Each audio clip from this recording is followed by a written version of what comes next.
siang ini saya berencana untuk mewawancarai pimpinan sekolah SMA Negeri 1 Bangko, Bapak Ismail Jabar SPDMM, terkait dengan tugas demonstrasi kontekstual 3.1 tentang pengambilan keputusan berbasis nilai-nilai kebajikan sebagai pemimpin.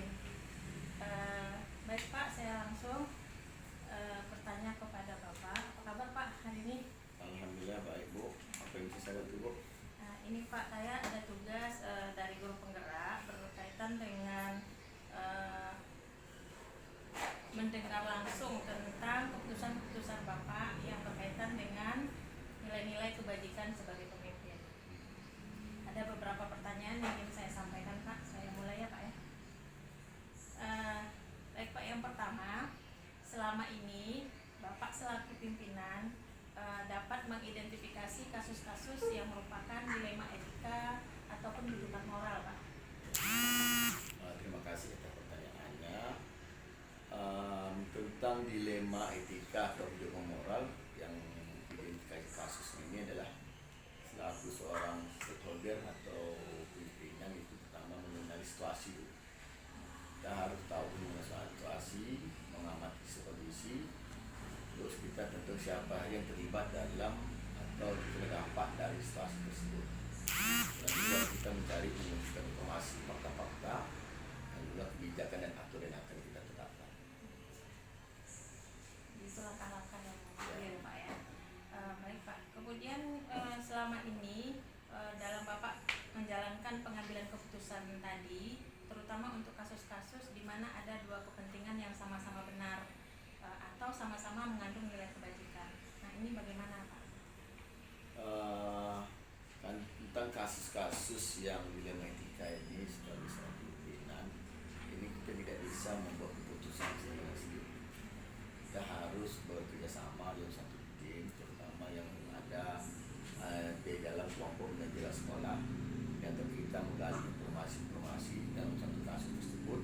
Kita mengumpulkan, kita mengidentifikasi nilai yang bertentangan. Nah, itu yang harus mengeksplorasi lagi alternatif apa yang kita ambil kebijakannya, sehingga dilema etika ini tidak bisa merugikan pihak A atau pihak B-nya. Jadi diputuskan secara berkolaborasi. Iya. Baik, kemudian Pak, langkah-langkah atau prosedur seperti apa yang biasa Bapak lakukan selama ini? Seperti di awal saya sampaikan tadi, kita terlebih dahulu mengumpulkan manajer sekolah, karena tidak bisa kita mengambil keputusan sendiri. Itu harus kita mendengarkan berbagai pihak juga, dan juga kita harus mengidentifikasi kasus. Kita harus memilah dulu kasusnya. Yang kedua, kita harus juga kita menentukan nilai-nilai apa saja yang terkandung dalam dilema etika tersebut, sehingga nanti keputusan kita ambil benar-benar tidak merugikan pihak yang lainnya.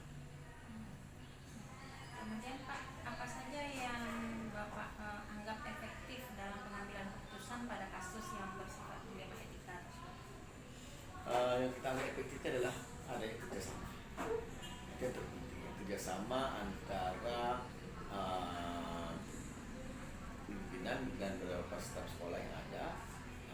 Kita ajukan beberapa analisis, kita evaluasi keputusan yang kita ambil, baru nanti kita jadikan suatu kesempatan bagaimana kasus dilema etika tersebut memberi keputusan yang tepat. Kemudian Pak, hal-hal apa saja yang selama ini merupakan tantangan dalam pengambilan keputusan? Setiap nama dilema etika ini adalah ada tantangan yang tersendiri buat kita mengambil keputusan. Akhirnya dengan pertimbangan yang sangat berat sekali, harus kita memilah-milah mana yang terbaik, mana yang tidak baik, mana yang bisa kita terapkan sesuai dengan aturan yang berlaku di satu pendidikan. Kemudian apakah Bapak memiliki sebuah tata cara atau jadwal tertentu dalam sebuah penyelesaian kasus yang dilema etika ini? Apakah Bapak langsung menyelesaikan di tempat atau mungkin ada jadwal untuk menyelesaikannya, bentuknya, prosedur? Yang namanya kasus dilema etika ini, kita tidak langsung menyelesaikan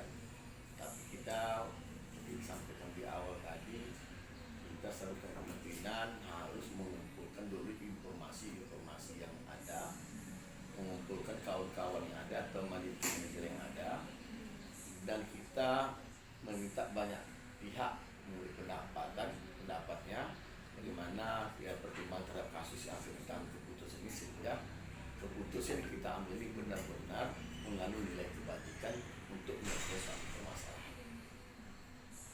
Kemudian adakah seseorang atau mungkin faktor-faktor apa yang selama ini mempermudah atau membantu Bapak dalam pengambilan keputusan terhadap kasus yang dilema etika ini, Pak?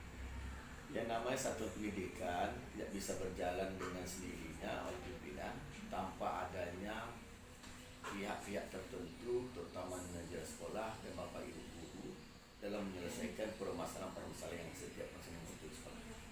Jadi kerjasama inilah yang sangat dibutuhkan dalam satu teamwork yang bagus, teamwork yang solid, sehingga dilema etika atau keputusan yang akan kita ambil benar-benar tepat pada sasarannya dan tidak ada, dan keputusan itu adalah bisa dipergunakan, bisa dimanfaatkan bagi yang membutuhkan. Kemudian dari semua hal-hal yang telah Bapak sampaikan tadi, itu kira-kira pelajaran apa Pak yang bisa diambil dari kasus dilema etika ini?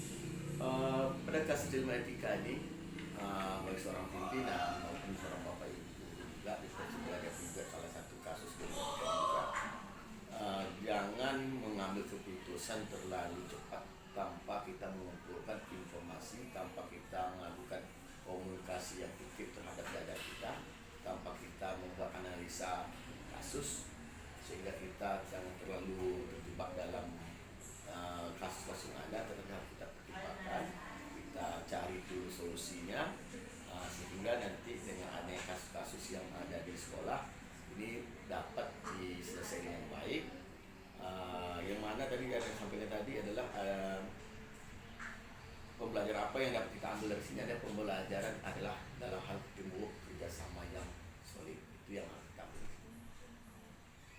Baik Pak, terima kasih Pak. Sepertinya apa yang Bapak sampaikan juga menjadi pelajaran buat saya dalam menyelesaikan masalah, terutama masalah yang bersifat dilema etika.